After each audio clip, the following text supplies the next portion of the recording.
우리의 신앙생활 주일날 되면 습관적으로 교회 오고 또 예배 끝나면 또 일상으로 돌아가며 주일날 선포되어졌던 말씀 그리고 또 개인적으로 읽은 성경 말씀 전혀 나의 삶에서는 아무런 연관이 없이 우리는 살아가고 있습니다.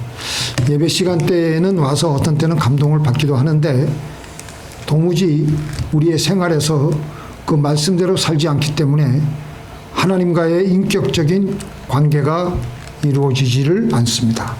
하나님은 우리에게 말씀하시는데 우리는 말씀대로 살아야 되는데 우리는 그렇게 살고 있지 않습니다. 그러니까 우리는 자연히 의식적으로 습관적으로 형식적인 종교인이 되어버린 겁니다. 오늘 본문 말씀은 예수님의 산상수훈입니다. 그 당시 회당에 습관적으로 나가서 믿는 척하고 말씀을 듣는 척하고 그리고 사람들 앞에서 나는 하나님을 잘 믿는 사람이네, 나는 율법대로 잘 믿는 사람이네 하고 그렇게 가식을 떨고 있는 그런 위선자들에게, 종교인들에게 우리 주님은 오늘 핵심적인 근본적인 그 폐부를 찌르는 말씀을 하고 계십니다. 그것은 무엇입니까? 예수님을 나의 주님으로 믿고 예수님을 나의 주인으로 믿고 주님께 우리의 모든 삶의 문제를 물으며 그리고 주님은 우리에게 대답하시고 그 대답하신 그 말씀대로 살아가는 것이 바로 우리의 신앙생활입니다. 그게 바로 우리 신앙생활이에요. 어려운 것도 아니에요. 그때부터 신앙생활은 시작이 됩니다. 예수 믿기 전에는 어떻게 살아왔습니까? 내 마음대로 내가 주인이 되어서 내 삶을 결정하고 살았지만 이제는 주인 되시는 주님의 말씀에 따라서 살아가야 되는 삶입니다. 그게 바로 온전한 신앙생활입니다. 주님께서 베드로에게 다시 사명을 맡기실 때 베드로에게 너는 나를 따르라고 말씀하셨습니다. 우리는 평생 주님을 따랐다고 하지만 정작 주님은 나 너 몰라. 도무지 내가 너를 모르겠다. 그렇게 말하실 수 있는 거예요. 22절에 보니까 그날에 많은 사람들이 나더러 이르되 주여 주여 우리가 주의 이름으로 선지자 노릇하며 주의 이름으로 많은 권능을 행치 아니하였나이까. 우리가 볼 때는 주님의 이름으로 목사 일을 하고 주님의 이름으로 전도사 일을 하고 집사 일을 하고 장로 일을 해도 그리고 또 가는 곳마다 병자도 일으키고 해도 주님이 모르실 수 있다는 겁니다. 그리고 주님이 모르시는 것뿐만 아니라 불법을 행하는 자들아 내게서 떠나가라. 얼마나 주님이 섭섭해 하셨으면 주님이 주님의 이름으로 선지자 노릇하며 주님의 이름으로 많은 권능을 행하였는데도 나는 몰라 라고 하셨다는 것입니다. 그들은 주의 일을 했지만 주님과는 관계가 없었습니다. 도무지 알지 못한다. 이게 무슨 말이에요? 헬라어의 관계성, 친밀하게 서로 관계를 맺어야 되는데 그런 것을 없이 자기 나름대로 나는 너를 모른다. 예수님과 관계를 맺지 못하고 주님의 말씀을 주님의 입에서 나오는 말씀을 듣고 행하지 않고 자기 혼자 미리 기록된 말씀대로 혼자 주의 일을 했다는 것입니다. 우리가 하나님 앞에서 종교인이 아니고 종교생활이 아니고 신앙생활을 하기 위해서 하나님께 어떻게 해야 됩니까? 하나님께 물어야 됩니다. 하나님께 나와서 물어야 돼. 다윗은 목숨이 왔다 갔다 하는 전쟁터에서 어떻게 했습니까? 하나님이 전쟁을 나갈까요? 말까요? 어떻게 할까요? 싸울까요? 어떻게 하면 어떻게 싸울까요? 그렇게 수많은 어려운 시절을 겪고 나서 다윗은 나중에 하나님의 은혜로 왕이 되었습니다. 그때도 다윗은 자기의 일상에 대해서 시시콜콜이 하나님께 물었습니다. 그렇게 평생 다윗은 하나님과 친밀한 관계를 맺다가 이제 인생의 마지막을 맞이하면서 자기 아들 그 다음 대를 이을 왕인 솔로몬에게 이런 유언을 남깁니다. 내 아들 솔로몬아, 너는 내 아비의 하나님을 알고 온전한 마음과 깊은 뜻으로 섬길지어다. 여호와께서는 문 마음을 감찰하사 모든 사상을 아시나니 내가 저를 찾으면 만날 것이요 버리면 저가 너를 영원히 버릴 것이니라. 하나님을 찾는다는 것은 우리의 인생살이에서 다가오는 모든 문제를 가지고 하나님께 묻고 살아가라는 것입니다. 우리는 살아가면서 수없이 많은 인생의 문제들을 만나게 됩니다. 그때마다 하나님께 찾아가서 하나님 이거 어떻게 하면 좋습니까? 하나님께 물어야지 될 것 아니겠어요? 그게 우리 신앙생활의 시작입니다. 하나님께 우리의 문제를 묻지 않는 게 그거 큰 죄입니다. 그래서 하나님 없이 사는 인생은 악입니다. 자, 우리 한번 읽어볼까요? 여호와께서 가라사대, 제가 읽어드릴게요. 여호와께서 가라사대 화 있을진저 패역한 자식들이요 그들이 계교를 베푸나 나로 말미암아 하지 아니하며 맹약을 맺으나 나의 신으로 말미암아 하지 아니하였음이로다. 그들이 바로의 세력 안에서 스스로 강하게 하려하며 애굽의 그늘에 피하려 하여 애굽으로 내려갔으되 나의 입에 묻지 아니하였으니 죄를 더하도다. 당시 유다 사람들은 아시리아 제국의 그 위협 앞에서 정치 외교적으로 애국과 동맹을 나름대로 인간적으로 여러 가지 계산을 하면서 계획을 세우고 있었습니다. 그런데 하나님이 보실 때 너희들은 그런 것은 하지만 나에게는 묻지 않았다.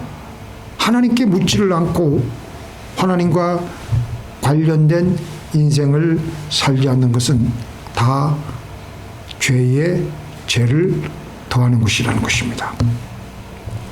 잠언 3장 5절 6절 같이 읽겠습니다. 시작. 너는 마음을 다하고 여호와를 의뢰하고 내 명철을 의지하지 말라. 너는 범사에 그를 인정하라. 그리하면 내 길을 지도하리라 하시리라. 하나님을 범사에 인정하는 거예요. 이번 달에 이사를 갈까요 말까요? 어떻게 할까요? 그러면 하나님 일단은 물어보는 거예요. 하나님 이것 할까요 말까요? 어떻게 할까요? 하나님께서는 우리의 모든 일에 개입하셔서 우리를 도와주시기를 원하십니다.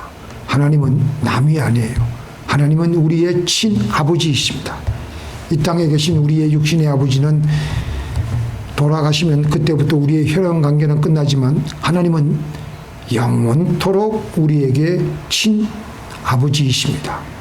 그 친아버지가 우리가 이 땅에서 살 때 여러 가지 어려운 문제들을 가지고 하나님께 물어보면 너무너무 기뻐하시고 좋아하세요. 나에게 물으러 온다고. 근데 그러지 않고 하나님은 하나님이고 내 인생은 내 인생이니 하나님은 신경 쓰지 마세요 라는 태도로 우리가 살아간다면 하나님이 얼마나 서운해하시겠습니까?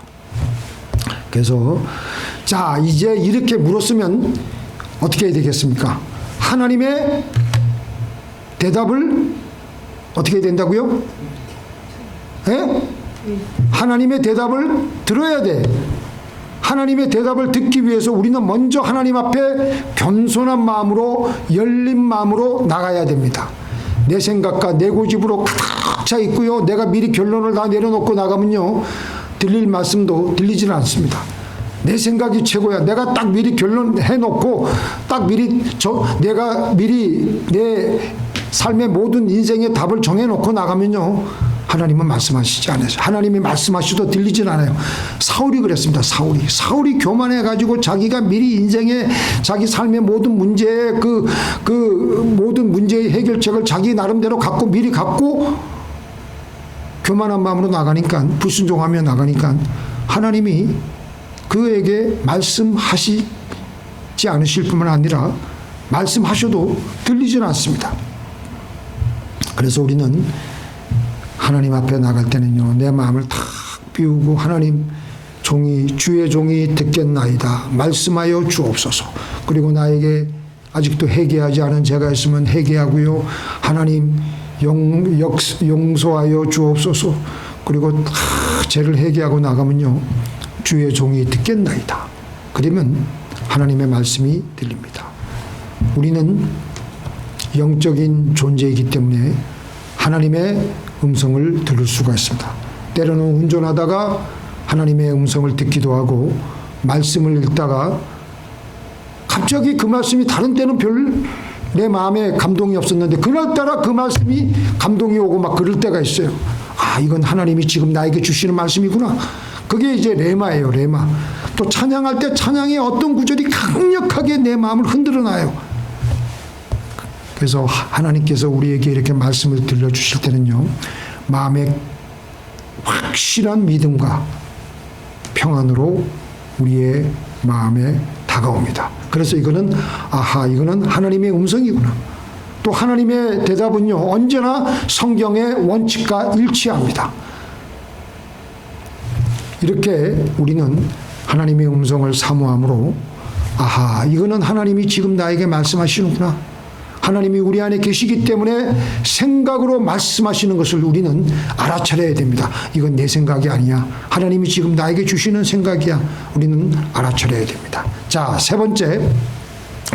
자, 이제 하나님의 대답을 들었으면 우리는 어떻게 해야 돼요? 네? 어떻게 해야 돼요? 행해야 돼. 액션. 그래야 우리는 살 수 있어요. 순종하지 않으면요, 우리는 비극적인 삶을 살아갈 수밖에 없습니다. 어떤 미국 목사님이 자기의 목회를 이제 시작하게 되었는데, 사역 초기에 처음으로 장례식을 집례하였습니다. 그 장례식이 참 특이한 게, 이제 세상을 막 살아나가야 될 아주 귀여운 걸음을 이제 걷기 시작한 3살짜리 여자아이의 장례식이었습니다.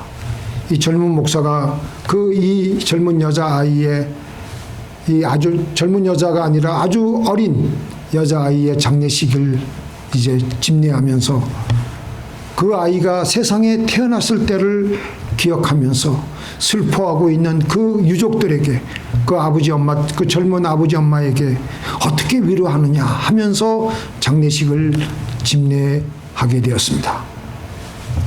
어떤 기억이냐? 그 집의 목사가 그 아이가 죽기 전에 신방을 가보니까 이 죽은 이 여자아이가 생전에 부모의 말에 청개구리 같이 행동했습니다.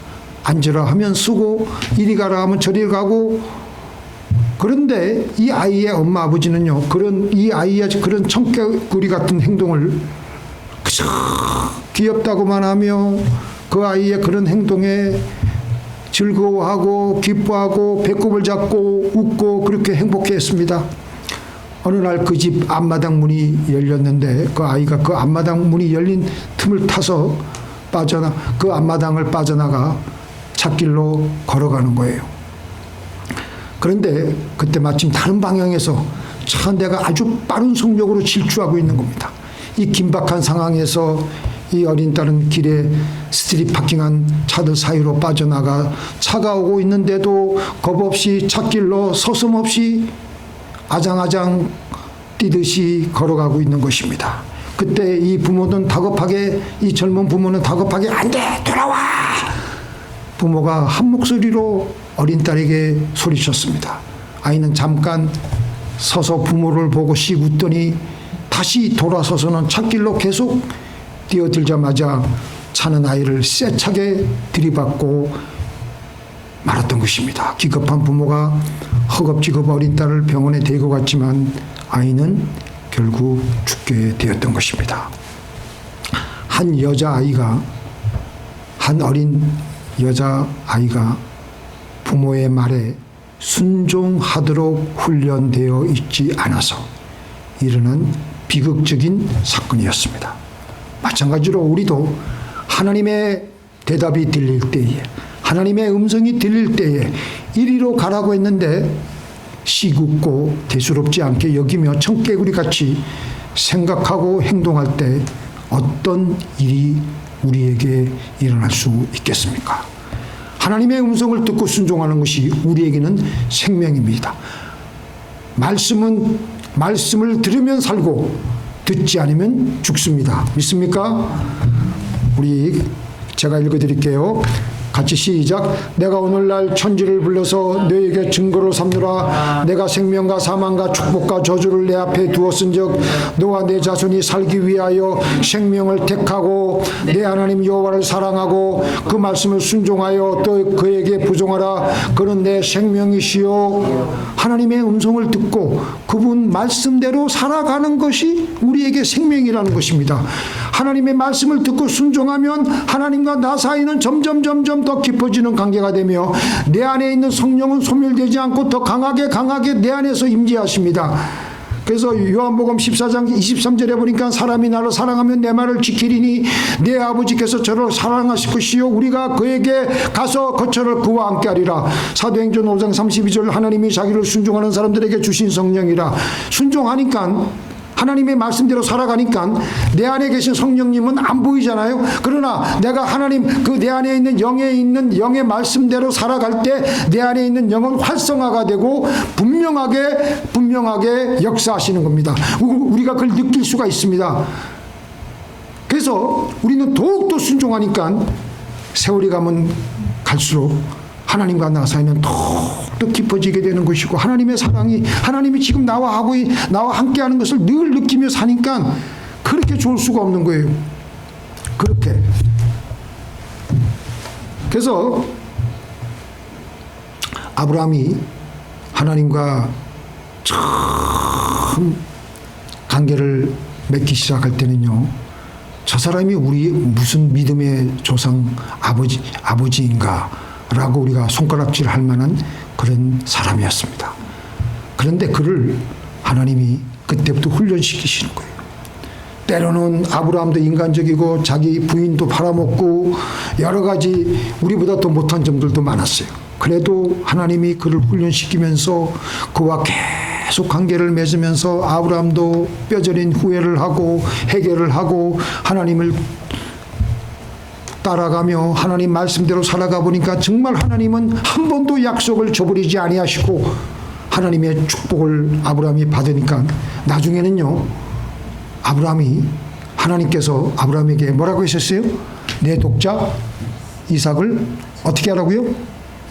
모리아산에 갖다 바치라고 했는데도 무조건 하나님 말씀이면 자기 생명보다 더 귀중한 독자 이삭을 갖다 바치게 되는 거예요. 그럴 정도로 깊은 하나님과 아브라함의 사이가 되었던 것입니다. 우리 사람들과의 관계 속에서도 그 사이가 깊어지고 친해지려면요, 서로에게 말한 것대로 지키면서 살아가면 그 관계는 깊어집니다. 그 친구를 정말 믿게 되어서 나중에는 내 생명이라도 내줄 정도가 되는 것입니다. 아브라함처럼. 믿습니까? 제가 이 말씀을 생각하면서 함석헌 선생님이 말한 말이 생각이 납니다. 말리길 떠나는 날 내 처자를 맡길 만한 사람을 그대는 가지고 있는가? 온 세상 다 나를 버려 내 마음이 외로울 때도 저 마음이야 하고 믿어지는 그 사람을 그대는 가졌는가? 탔던 배 꺼지는 순간 구명대 서로 사랑하며 제발 너만은 살아다오 할 만한 사람, 그 사람을 그대는 가졌는가? 참, 이런 친구를 가진다는 것은요, 복 중에 복이에요. 서로 이용만 하려고 하는 세상에 우리에게 정말 이런 진실한 친구 있겠어요? 누가 우리를 이렇게 도와줄 수 있겠습니까? 아무도 없습니다. 이런 친구는요, 우리 예수님밖에 없어요. 다윗과 요나단 사이에서 이런 사랑을 간접하게 봅니다. 요나단은요, 가만히만 있으면 자기가 다음 왕이 됐는데도 자기 친구를 워낙 사랑하니까, 또 자기 아버지 사울이 지금 왕위를 잃을 것을 알면서도 그 친구 다윗을 사랑하니까, 그게 의의 길이니까 그 친구를 위해서 약속을 하고 그 약속을 지켰어요. 약속을 목숨처럼 여기는 친구 사이가 바로 다윗과 요나단이었습니다. 이렇게 서로 목숨을 줄 수 있는 친구가 되려면 핵심이 뭐라고 그랬어요? 핵심이 제가 뭐라 그랬죠? 서로 약속한 것을 생명처럼 귀하게 여기는 것이 우정의 핵심입니다. 자, 우리 이 말씀 같이 한번 읽어보겠습니다. 시작. 충성된 사자는 그를 보낸 자에게 마치 추수하는 날에 얼음 냉수 같으니 능히 그 주인의 마음을 시원케 하느니라. 조금 얼토당토하는 말씀인 것 같지만 충성된 사자는요 맹수 그 사자가 아니라 사자는 어떤 왕이나 자기 주인의 어떤 말을 멀리 가가지고 정확하게 전달해 주는 사람입니다. 고대 팔레스타인은 특별히 추수 시기 5월달이나 7월달에 아주 혹독하고 더운 계절입니다. 근데 그때 시원한 얼음 같은 찬물은요 그 사람들에게는요 생명 같은 존재예요. 지금 이란에 지금 물이 없어가지고 막 피난 가잖아요. 그럴 정도로 중동 지역이 5월달 7월달 되면요 더워가지고 그냥 사람이 살 수가 없어요. 그런데 이와 같이 약속을 지키는 충성스러운 사자는 그를 믿고 맡긴 사람에게 얼음 같은 어떤 존재라고요? 생명 같은 존재이므로 그 사람에게는 자기 생명을 맡길 수 있는 것입니다. 우리의 신앙생활 어떻습니까? 하나님의 말씀을 헌신자같이 여기고 말씀대로 살아가지 않습니다. 청개구리 같이 그저 우리 나름대로 그래도 천국이라도 들어가려고 보험 드는 식으로 교회도 나가고 예배도 드리고 찬양을 하지만 하나님하고 나하고는 아무런 관계가 없을 수 있습니다. 설령 귀신을 내어쫓고 나름대로 하나님의 일을 했다고는 하더라도 하나님은 도무지 나는 너와 나 너 몰라 그렇게 하실 수가 있다는 겁니다. 하나님과 나와의 살아있는 관계에서 하시는 말씀대로 우리가 살아가지 않기 때문에 그런 것입니다. 그러나 내 삶에 비가 내리고 홍수가 날 때 하나님이 말씀하시며 나는 그대로 살아오며 그래서 하나님과 나와의 관계가 깊어지며 견고하다면은 지금 내가 내 인생에 비가 내리고 폭풍우가 몰아닥치고 홍수가 나더라도 그때 도와주셨던 하나님 지금 이 어려운 때도 도와주실 것을 믿습니다 하고 나갈 수가 있어요. 그런데 말씀대로 행하지 않았던 사람은요 온갖 하나님의 말씀에 대해서는 다 듣고 공부를 해왔지만 행한 적이 없었기 때문에 하나님과 나 사이가 어떤 사이인지 전혀 관계 형성이 되지 않았기 때문에 하나님을 체험하지 않았기 때문에 하나님이 이번에 나를 도와주실 수 있을까? 말씀은 말씀이고 내 생활은 내 생활이 아닐까? 그런 믿음이 없기 때문에 어려움이 다가오고 문제가 터질 때 다 무너지는 겁니다. 하나님이 나를 어떻게 도와주시겠어? 내 방법대로 살아야지 하면서 쓰러지고 넘어지는 겁니다. 오늘 우리는 이거 이제 오후 예배에 우리 이남숙 성도님에게 제가 이 말씀을 또 전거해야 되는데 우리는 예수 믿고 나서 가장 기본적인 거 하나님께 묻고 하나님께서 우리에게 대답하시는 그 음성대로 살아가기를 원하시는 주님의 음성을 듣고 여러분들 결단하시길 바랍니다. 바로 그렇게 말씀대로 살아가며 하나님과 친밀하게 살아가는 삶이 천국의 삶입니다. 아프리카 선교를 하고 고국 방문을 한 데이빗 리빙스톤에게 많은 신문기자들이 그에게 와서 이렇게 묻습니다. 얼마나 고생이 많으셨습니까? 일생을 그렇게 희생하셨는데요 라고 하자 데이빗 리빙스톤이 희생이라니요 담지도 않는 말씀 하시지 마십시오. 그것은 나에게 한없는 즐거움이고 기쁨이었습니다. 하나님의 말씀을 듣고 들으신 대로 행하시는 저와 여러분이 되기를 예수님의 이름으로 축원드립니다.